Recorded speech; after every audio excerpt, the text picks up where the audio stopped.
Welcome back to the Mature Male Podcast. I'm your host, Wes, a psychotherapist helping men mature through timeless wisdom and practical guidance. Today's guest is Jesse Harless.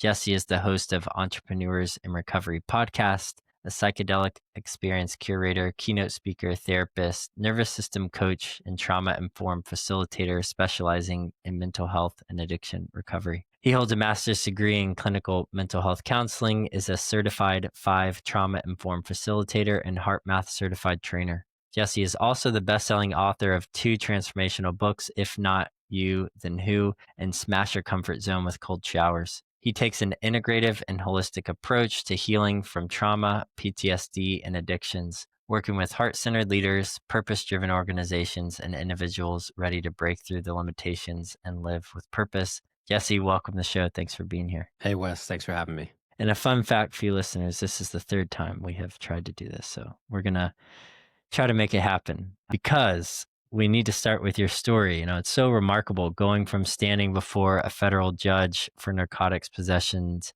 at age 22, believing your life was essentially over, to becoming a leader in recovery and mental health. You know, that rock bottom moment seems to have been such a profound catalyst for you.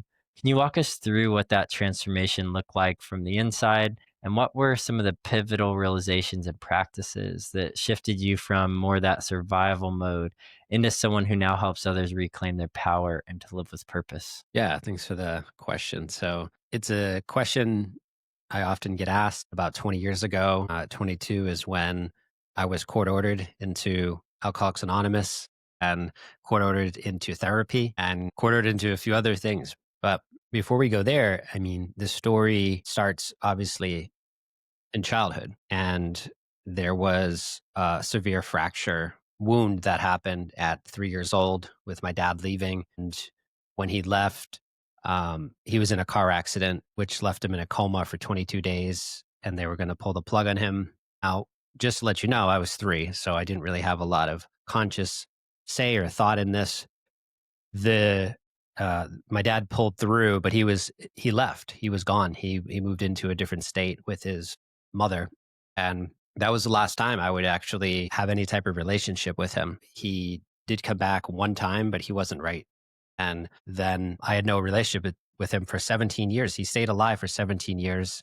And this is when I learned later in life about CPTSD and this idea of not just trauma happening to you, but it's the trauma of that what didn't happen to you or what didn't happen for you, and such as neglect and not having a masculine presence in my life. And that started, and I'm still unpacking that today, folks. So if anyone's listening, it's like this stuff I thought I was past. And then once again, it shows up in my life, and it shows up as a severe abandonment wound that has definitely played a role. And that sort of, to share about that original kind of, let's say, wound that happened, the traumatic part was that he was alive and no one took me to go see him or talk to him, and he never talked to me. So it was almost like it'd be better if he did pass away when I was 3. That would actually make more sense. But that idea that he was there and I was denied the masculine was really tough because there was no other replacement dad that came. And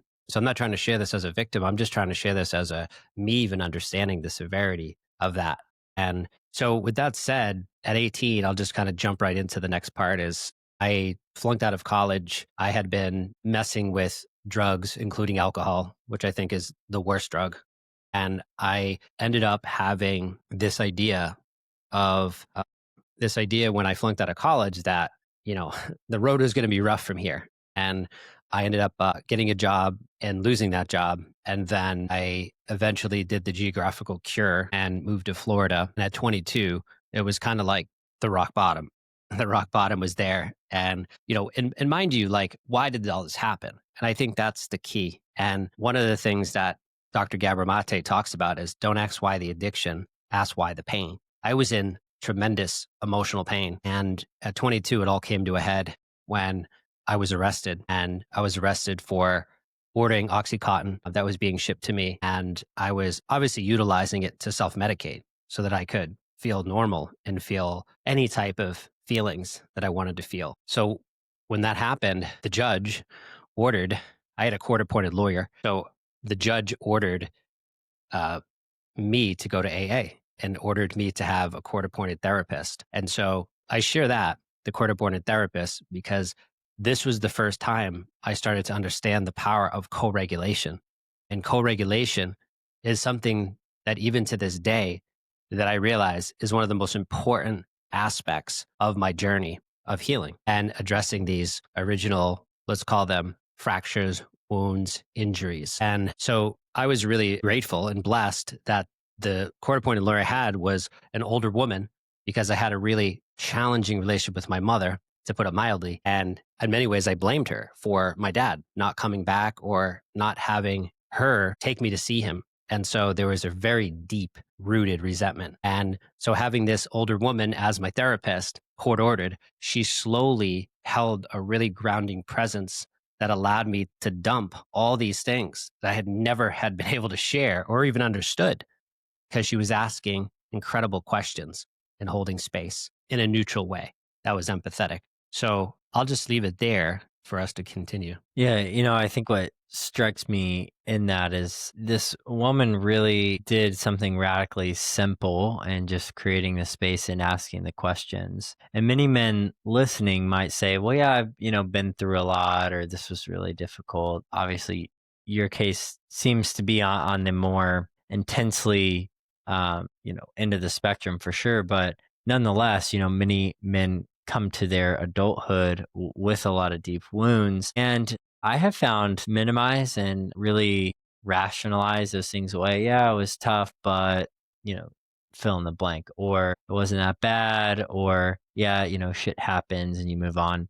I'm curious for you, what about her holding space and just allowing you to share and make sense of your own story? What was so resonant and healing about that?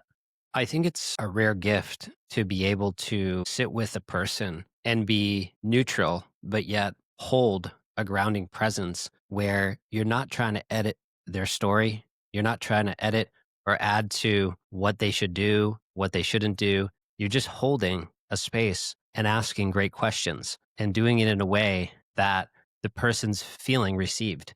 They're feeling heard. They're feeling seen. And it's a rare quality I've come to find. I've only met a few people in my life that I've got close to that have this ability to do that. And so those people today are, I would call, part of my advisory team, the team of people that I can share my everything, my downfalls, my wins.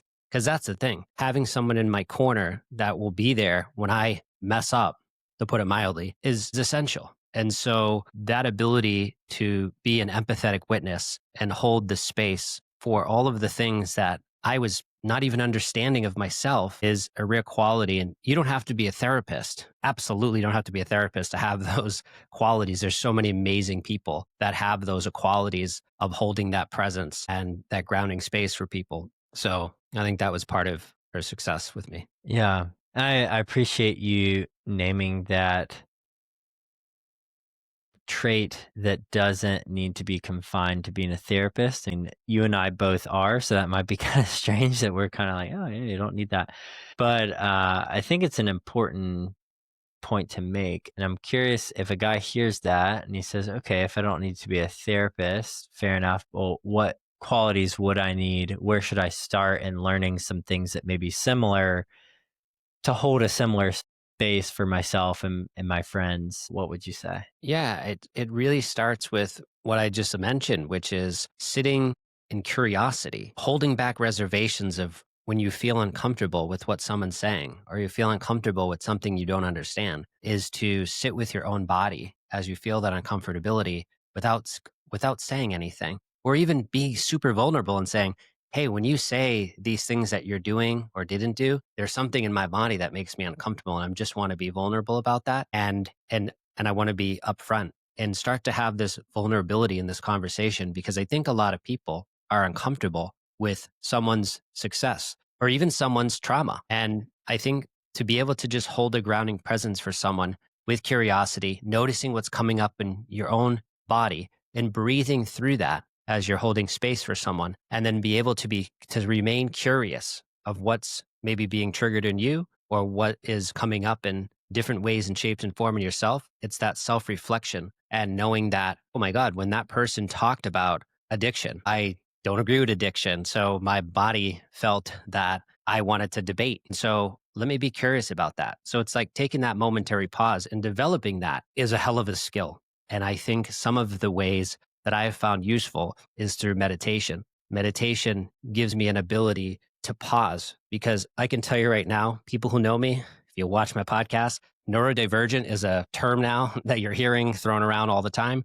ADHD. Hey, listen, I checked the box. Okay. My brain is definitely not operating normally. And so that has been a great gift too as an entrepreneur. But it's also for someone to hold space for me. I have to take accountability that I can also be challenging at time to hold space for because my brain will go this direction, that direction. Sometimes I don't focus on exactly the thing, but that's how I process my experience. Again, meditation is helpful, grounding presence to be able to develop that, maybe doing some meditation, exercise, journaling, finding ways to be in the present moment is really helpful. Yeah, I appreciate you mentioning all those things. And I agree. I was pretty severely medicated in high school. Yeah, towards the end of high school on ADHD medication. And then I found more contemplative practices and meditation. And that certainly, I would go as far to say healed my mind to be able to focus, certainly not unadulterated focus, but to the point where, it seems like for both of us, that practices help us, sit with people in our work and really be fully present. And, as you're talking, it's just really bringing up how many men I really don't think take addiction seriously. I think many men drink, many men are addicted to porn, many men do drugs. And I think the societal take on it, let's say, is like, oh, it's bad, but it's not that bad. Right. And obviously you have lived in that more extreme where you've lived the really bad parts of it. And I'm curious, what do you tell a guy who says like, hey, I'm not like really addicted. I just do these things kind of recreationally. I know certainly I would say like to abstain. I think you're a much better, more mature person, a man, if you do that. But curious how you may walk a guy through the first steps of realizing, partaking in some of these things that we just think are recreational or leisure, very leisurely or societally accepted, are really not optimal to mature. Yeah, it's a great question. I know men and women, but especially men, because a lot of people I've worked with, I've worked with women, but I've worked with a lot of men. And what I notice is some people can manage their addictions. They can actually manage substance abuse too, which is really not understood by the world. It's like, okay, well, you can't do that. But I think people who know that there are many people who manage their addictions and this even substance abuse. And I've known them, I've worked with them, and I have also seen the other side that people will completely obliterate their life with gambling addiction, substance abuse, sex addiction. But those are addictions that are behavioral and substance addictions. We're not talking about addictions like emotional addictions and these repetitive patterns that you continue to self sabotage yourself because of the way that you have not processed unresolved trauma. So your brain continues to come back to the same story and pattern, no matter how much money you get, no matter how much success you get, no matter how many I love yous you get, there's a part of you that is going to self sabotage it. And that's an addiction too. And so I think that having this understanding that addiction is not black and white, there is a spectrum. And when people think of addiction, they often think of, unless they've read Gabor Mate's work, they've gone down the rabbit hole. They've read Peter Levine's work on trauma. They've read these different authors, and there's many others, and they understand the nuance of addiction. If they don't, oftentimes addiction is just understood as the alcoholic, the fentanyl addict. That's not me. But at the same time, those people saying that often have a gambling addiction, or they have addictions to pornography, or they have an addiction to workaholism. And those are serious addictions. And I heard someone recently, someone I respect, say that addiction is the result of not getting safe love. The gentleman talking about it said that he he's been doing this for 41 years as a therapist coach. And he said 85% of the people he works with have addictions. 85%. And he's worked with very, very successful people. And I think that for when I hear that, I agree. And I'd say maybe the percentage is even higher for people who have addiction. And so, yeah, I think it's very common. I hope I addressed your question, but yeah. Yeah, I think you did. I think the way I hear that is essentially it's not that people aren't addicted, it's that their awareness and attunement to their relationship in that addiction is usually desensitized.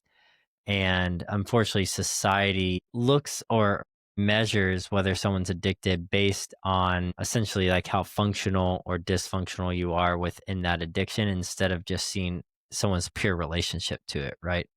And yeah, it keeps people in a rut because essentially it's like, again, it's the hardest type of case for someone to get free is like, it's not extreme. It's not like, oh, I don't struggle with it at all or it ruined my life. It's like, well, it's like there and I only do it sometimes. But if we are to define addiction, yeah, certainly it would qualify. And, speaking of substances, there is one substance that isn't addictive, and it's a massive topic right now. Of course, psychedelic assisted therapy, and you've become somewhat of a pioneer in that, and describe yourself as a curator.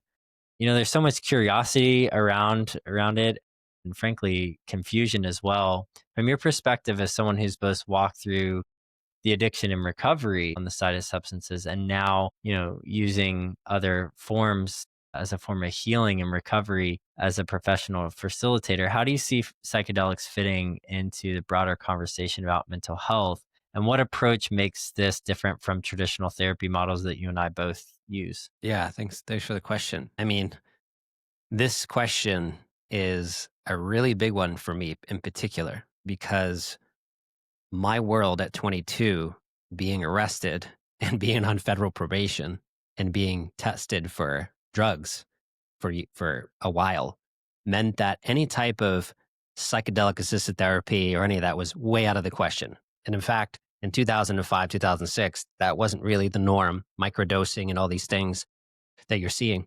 But I was being tested anyways for that. So that wasn't going to happen and that wasn't going to be accepted. And so I was 15 years abstinent from anything, no type of psychedelic, not even on the radar, impossibility. My whole identity was built on abstinence.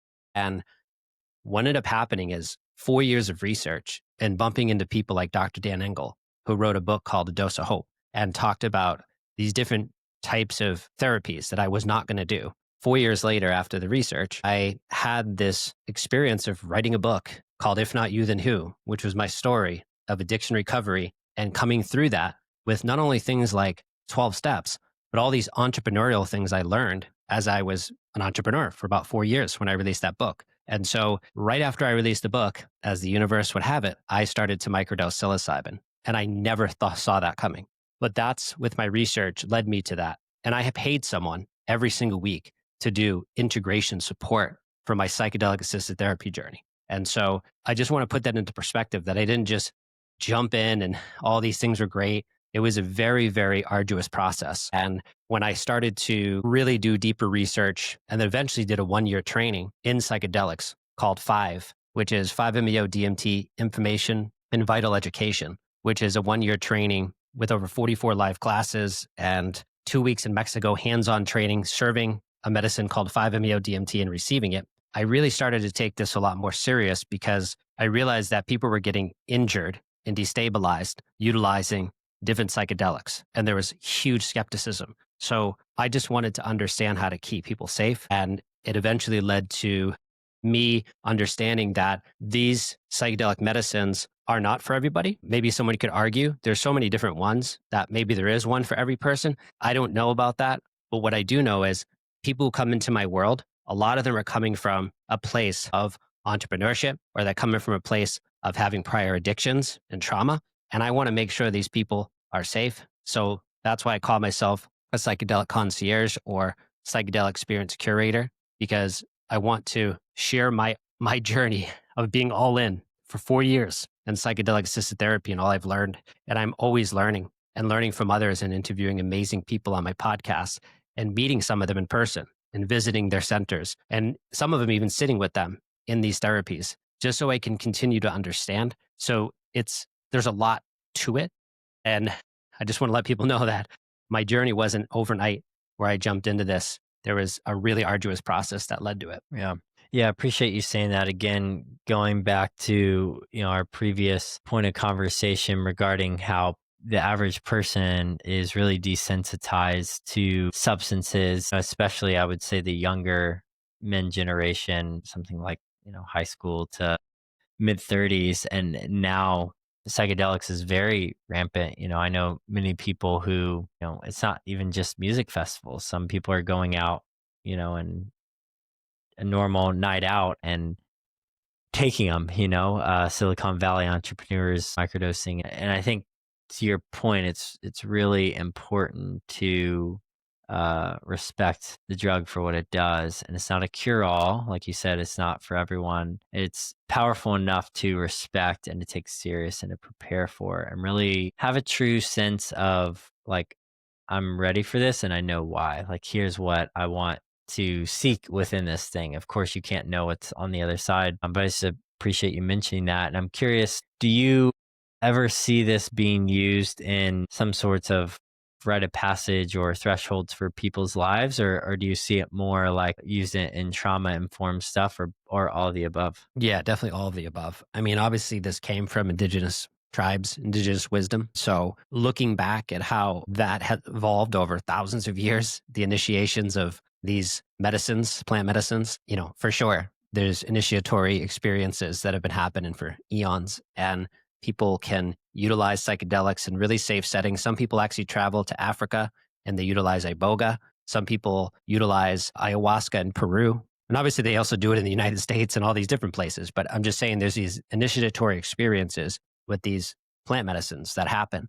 So there's definitely a huge aspect of this that has to be understood with where this came from and what it was used for and how it's still used today. So I think for sure, also with what we're learning, I think there's over 200 colleges now studying psychedelics, we have to understand that this is emerging very fast, like AI.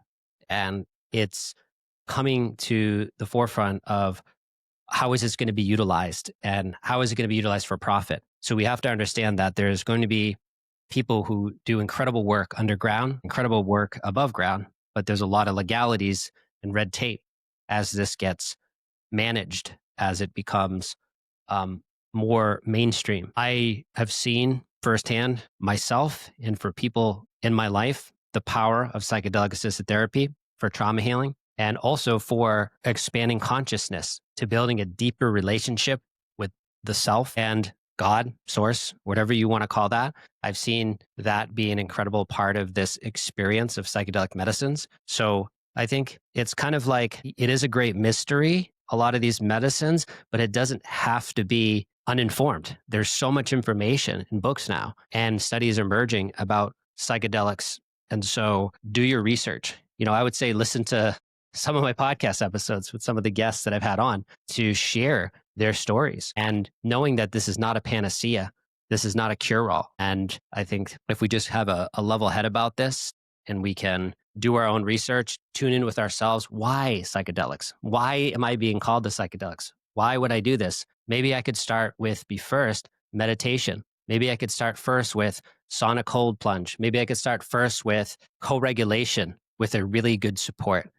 These things in place. And maybe as a tool, which psychedelics is a tool, maybe this is something that I can utilize in a safe setting that works for me. And people utilize psychedelics in all different types of ways. You mentioned recreationally, people do them all different types of ways. But for someone like me, with my nervous system and the way that I have came into this world with what happened early on and today, my nervous system is sensitive. So putting a drug in my body is going to have a really big effect. So I really respect, and that's a big word in the psychedelic space, is having respect, not only for where this came from, the indigenous wisdom, but also respect of what it can do today and making sure that you have a team of people in your life to integrate these experiences and help. Yeah. Yeah. I'm glad you said that. I think you have to know yourself and what role it plays. And yeah, again, if it feels like something that's going to add on to the already healthy, usually free and baseline habits, like you mentioned, hot cold exposure and breath work and all those things. I would go as far to say I would see those as prerequisites to even optimize participating in the psychedelic assisted therapy. And you mentioned regulation. Your work emphasizes on nervous system regulation. So let's talk about that. You talk about how you help people discover exactly what is holding them back from greatness. Seems like there's often this gap between knowing what we should do, obviously in principle, and actually being able to do it consistently. How does understanding our nervous system change that equation? What are you seeing in your clients when they start to really grasp how their body's stress response may be running the show? Yeah, I mean, this is another question that took a lifetime for me to comprehend, that the role that the nervous system plays, and understanding that there's a part of you that is part of you, but it's not you. It's your nervous system. And in many ways, it's running the show. And the way that stress, the cortisol, and the way that, people would say, this biochemical reactions in the body, even the fascia in the tissues, because you can hear there's a saying, issues are in the tissues. Understanding that the nervous system, when you receive information, even in this conversation with you, my nervous system is calm. I am calm. I feel grounded. I feel relaxed. But if you were coming at me with high energy and high question, really intense questions, I would be on alert and on guard. That's my nervous system's automatic response. I don't have a say in that. Now I can do certain things to regulate my nervous system. I can, like before this episode, I did meditation. Before this episode, I went outside and did some earthing with bare feet. I did stretching. I do these things so that I can get my nervous system in a more grounded space to take on the day. Some people also utilize cold therapy. Cold therapy is not a good thing, but for some, cold can be helpful. And so cold showers in the morning, this was a habit I did for 5 years straight every day just to test the theory, and wrote a book about it. And I wanted to help others that could use a free resource to help. So that doesn't work for everybody. So this idea of the nervous system running the show may not resonate for some people because they have a nervous system that has been co-regulated by powerful relationships that help them to co-regulate, that have had very structured moments in their life where harm has happened or traumatic moments, but they had an empathetic witness. They had someone there to talk about it. They were able to work through it. If you didn't have that, your nervous system adapts to this stress and starts to react to the environment. And it could react in ways that are not very beneficial to your bank account, to your relationships, to your own self-love, to yourself. And it's just this idea that the brain, the nervous system, all of it is interconnected. Everything we do and think and the actions we take every single day, in every moment, in many ways, are informing the nervous system. Is this safe? Am I safe? Am I safe? And so it's just something to be curious about. It's another thing to be curious about is, what is this nervous system teaching me? What am I learning? And what, most importantly, I'm gaining self-awareness about what I like, what I don't like. And a lot of that is based on the reactions to my nervous system. Well, let's dive into that a bit. I think many men, including myself, are pretty out of touch with their body and their nervous system and tend to stay very cerebral and rational. And so much processing gets stuck in the mind instead of getting into the body and being in tune. Just curious, your process of getting back in tune with your body and your nervous system. What are some first steps a guy can take to start to do that, or signs? And then I'd love to hear from you. What are some signs, some telltale signs that your nervous system may be high stress, cortisol, very dysregulated, and signs that you're grounded and you're very at peace and very regulated? Yeah, I mean, I just going back to some of the things you can do, I think a morning routine is really helpful. And I know a lot of people are very, have stressful lives, and it's hard to make time in the morning for yourself. But starting the day off with some type of routine that works for you, and that routine may be something of, even like, for some, coffee is not good for their nervous system, but for some, it is good. So maybe you start the day, you brew the coffee, that gets started. Maybe you brush your teeth, you shave, you do your routine, you're taking care of yourself, self-care. But after that, you walk outside, go out, even if it's cloudy, the sun's behind the clouds. Just get out there, get some light, actual natural light. And then when you do that, I really recommend taking your damn shoes off and your socks and putting them in the earth. This is something I've been doing for many, many, many, many years. And so I really think there's something to it. And there's research behind it. But starting to build a morning routine that you do every morning. And if you miss it, also not beating yourself up that you missed your morning routine and then you're saying, F it. And that's what happens, right? Can I swear on this podcast? Yeah, you're good. You're good. So a lot of people, when they have this moment where they skip the gym or they skip the morning routine, they say, fuck it. And what they do is they start to abuse food, they abuse sugar, they start to go into the spiral. And the spiral doesn't have to be all the way until you lose your home or you lose your relationship. I'm talking the spiral could be every day. There's these moments of self-sabotage. So again, let's go back to curiosity. Have curiosity and self-compassion towards yourself to say, I'm committed to learning about me. I'm committed. And just beware that when you start to get curious, you start to do these journaling in the morning. You start to do the breathing. You start to breathe. You do some meditation. You start to listen to calming music, maybe even play an instrument. You just start to do this. Just beware that the shadow and the repressed emotions that you have not felt are going to come. And then that's your moment to write them down, to be with them, and to put them to the side for processing with someone who can process that with you. So I think a lot of people will start to get the momentum. They're doing all the habits now. Okay, here we go. I'm on the self-regulation routine. And then what happens? Hey, remember at 17?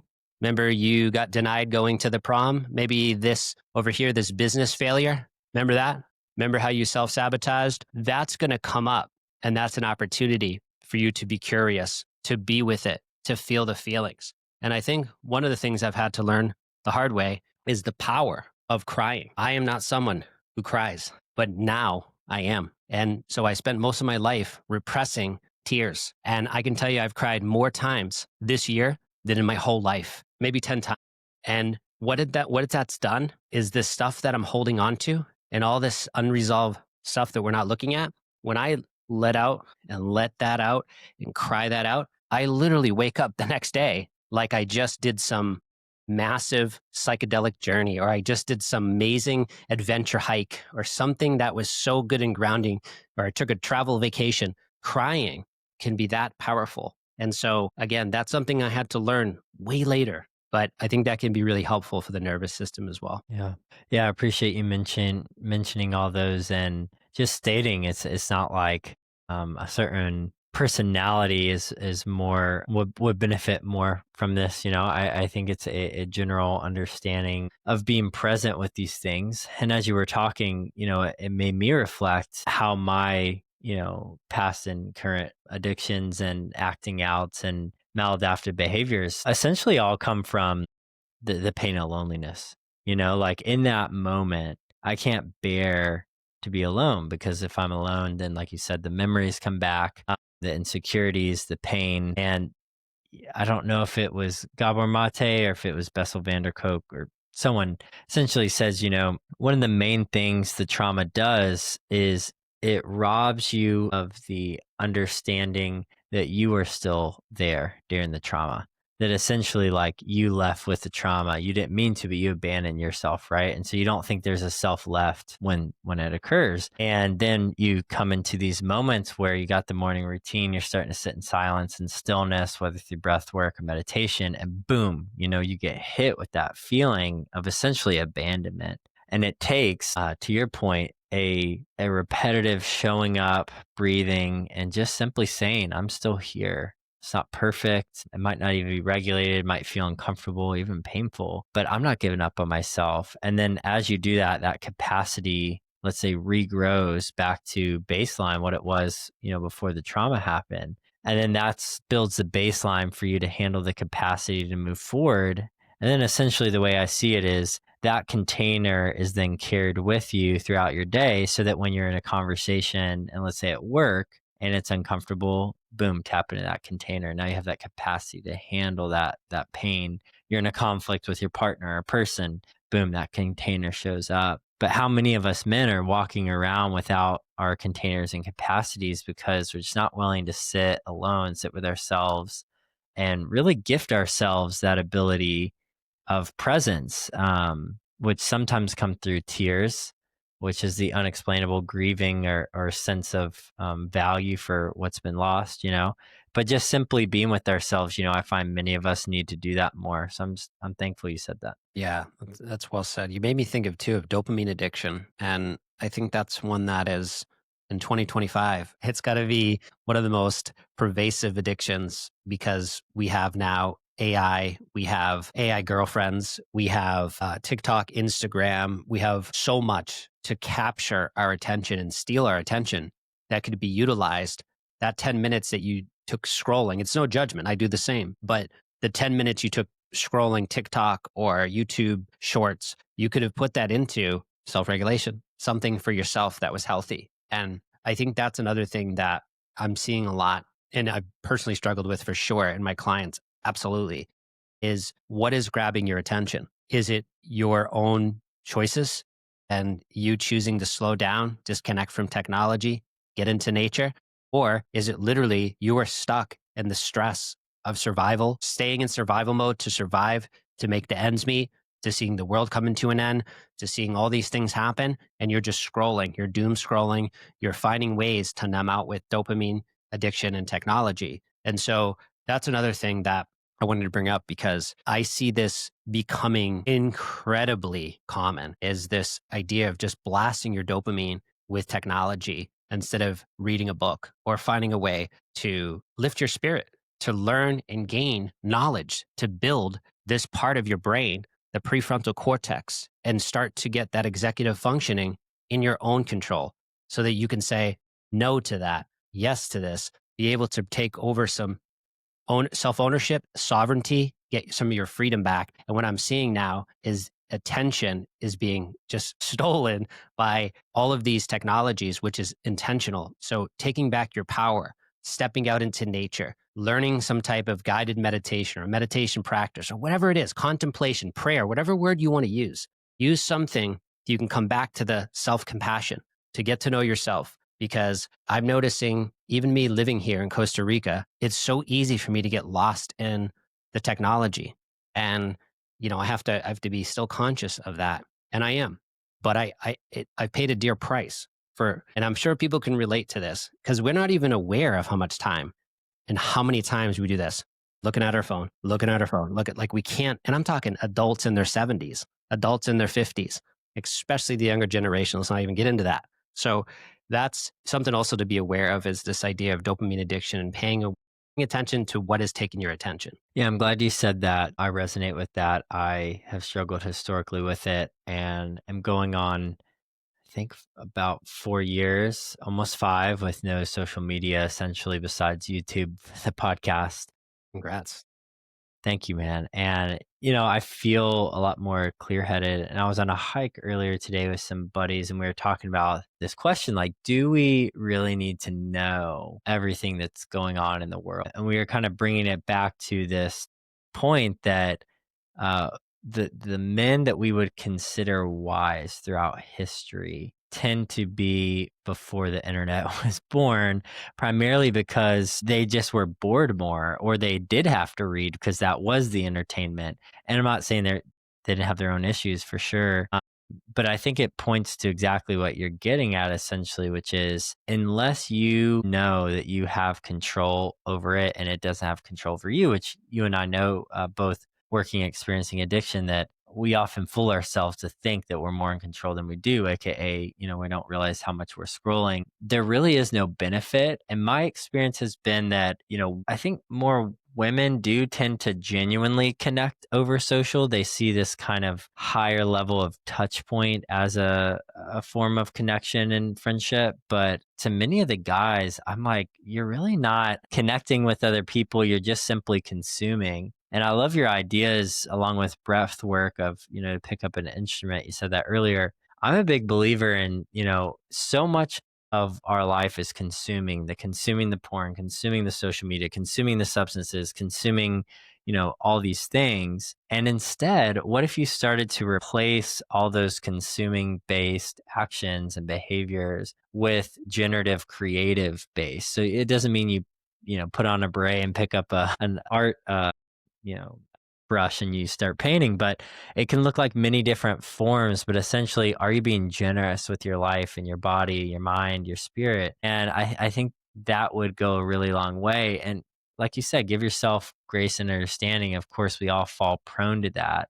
But I'm really at the point where I'm like, there's really no positive value in this because many of us aren't conscious in our participation with it. So for anyone listening out there, try a detox, try to see, and that will be a good determinant of your relationship to it. If you find yourself really reaching for it and really, oh my God, I need it, like Gollum in Lord of the Rings, then maybe you need to really, whoa, this is worse than I thought, right? And maybe you come out of it and you're like, it wasn't that bad. I could go back to it. Fair enough. But I just appreciate you saying that because I do think what we pay attention to matters because then that becomes what our brain essentially like focuses on, builds truth on, and maps and predicts moving forward. And, it really is important what we take into our bodies. Yeah. Well said. Yeah. Thank you. So shifting gears just slightly, your work extensively focuses on entrepreneurs and leaders, but you also focus on these trauma-informed modalities, which you've gotten into a little bit. There seems to be this very interesting intersection between high achievement and unresolved trauma. People who are incredibly capable in some areas, but maybe struggling privately. I mean, even you mentioned this other therapist who's been in the field and worked with many people, 5% struggling with addiction, right? What are you noticing about how trauma shows up in these high performing individuals and how does the healing work and how does healing work differently when someone's identity is so tied to being successful or having it all together? Yeah, this is why I started my name of my company, Entrepreneurs in Recovery, is because I was someone who had the label stuck to my forehead. You're in recovery because I was court appointed to AA. I stayed in that fellowship for a long time. And that term is used all the time. Recovery, recovery, recovery. So what I found though, when I stepped away from that and I started to really focus on the 90% plus people who find recovery without any type of 12 step and they just do it on their own or they find these different modalities, I was so fascinated. So I started to meet entrepreneurs. I had never been an entrepreneur.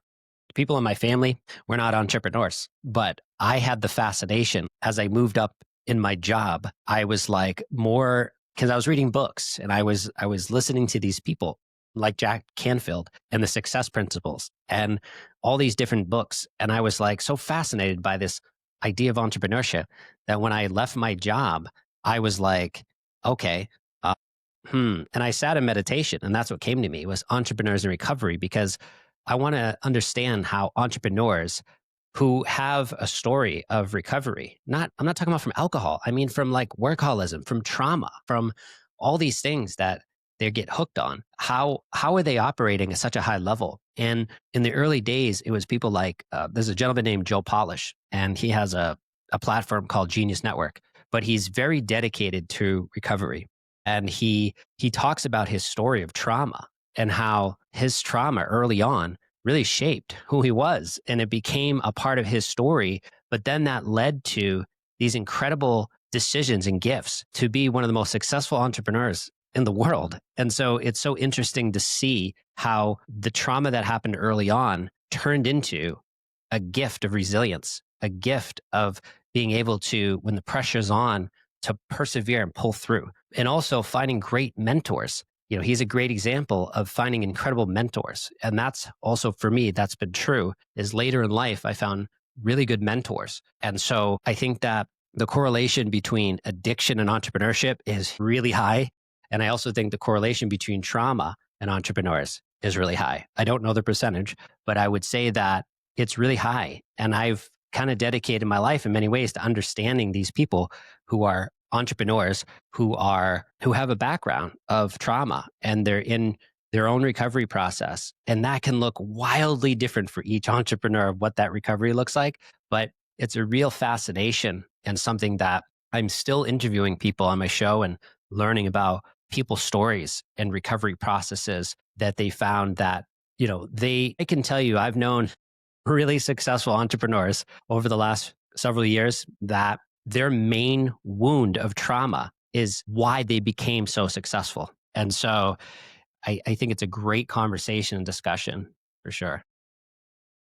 Yeah, that last sentence really struck me. I agree with that. In my own life, it's been true. I really am a big believer that your core wounding informs your purpose. For me, my dad passed when I was 11, so I was a few years older than you, and obviously a different scenario, type of abandonment, let's say, less complicated. But I went around pretty aimless and didn't have a lot of support or ability to sit with an older woman who created space for me and just bottled it up. And then, in 2020 hit a low point.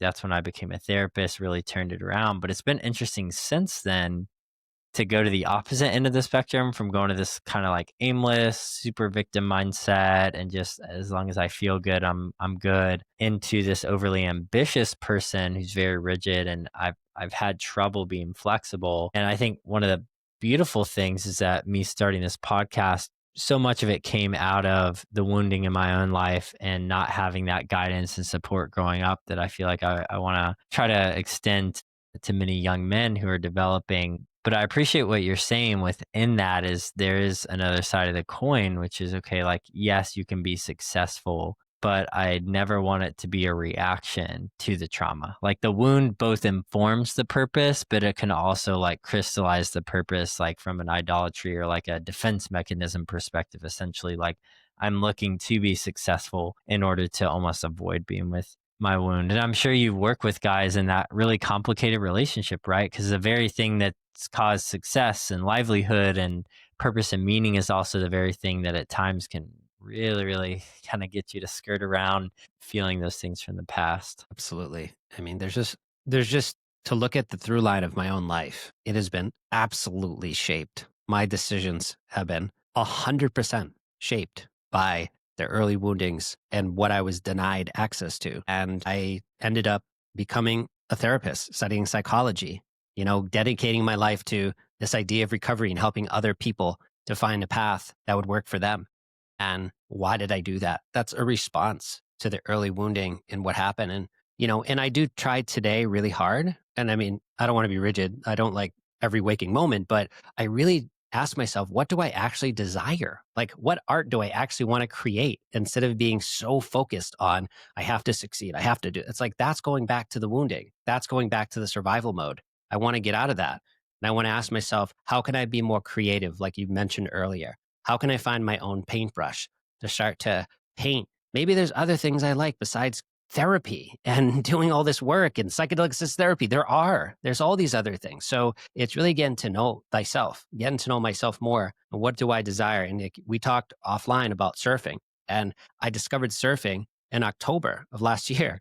And I'm 42 and I'm like, oh my God, this is like, wow, this is so exciting. It's so challenging. And so I never thought that would come into my life at this stage. And so just being curious again and looking and being just looking like, is your identity completely tied up and the things that happen to you? So giving yourself the opportunity to breathe and be able to say, what else is there? Because like you said, 2020, COVID, all these things that happen completely transformed the world. It transformed many people and what they thought they were going to do or think about. Some people thrived, some people did not thrive. And so just being able to sit here now in 2025 and breathe and being like, okay, what is it that I desire? What is it that I can do? Who can I reach out to? What podcasts can I listen to? What books can I read? What audios can I listen to? Like, what can I utilize for free? Even AI, chat GPT, like using free resources, whatever you can grab your hands on to start to ask questions,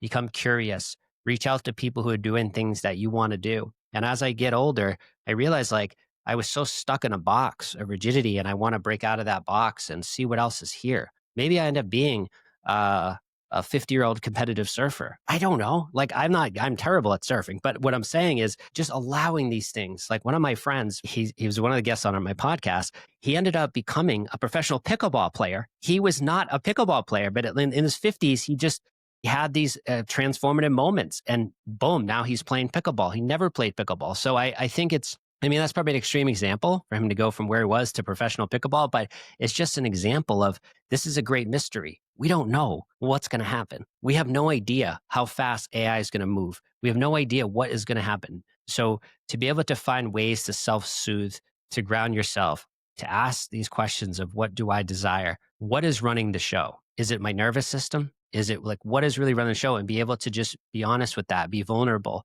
be able to find someone you can co regulate with. Just really essential things I found at this point in my journey. Yeah, what a beautiful place to end. And, I think reflecting back to the start of this conversation where you found yourself, over 20 years ago to now, I think it's such a testimony of how much a man can change, and not just change, but change for the better. And it was your ability to be open, to take things in stride, to take responsibility and ownership for those ways you fell short, but to certainly live an open hearted life that is dynamic and free and wow, very much like how we all were as boys. And somewhere along the way, we lost that spirit. And Jesse, I just appreciate you sharing your wisdom and guidance just through your personal journey and experience. And I'm just wondering where people can find you. Yeah, thanks, Wes. Thanks, sir.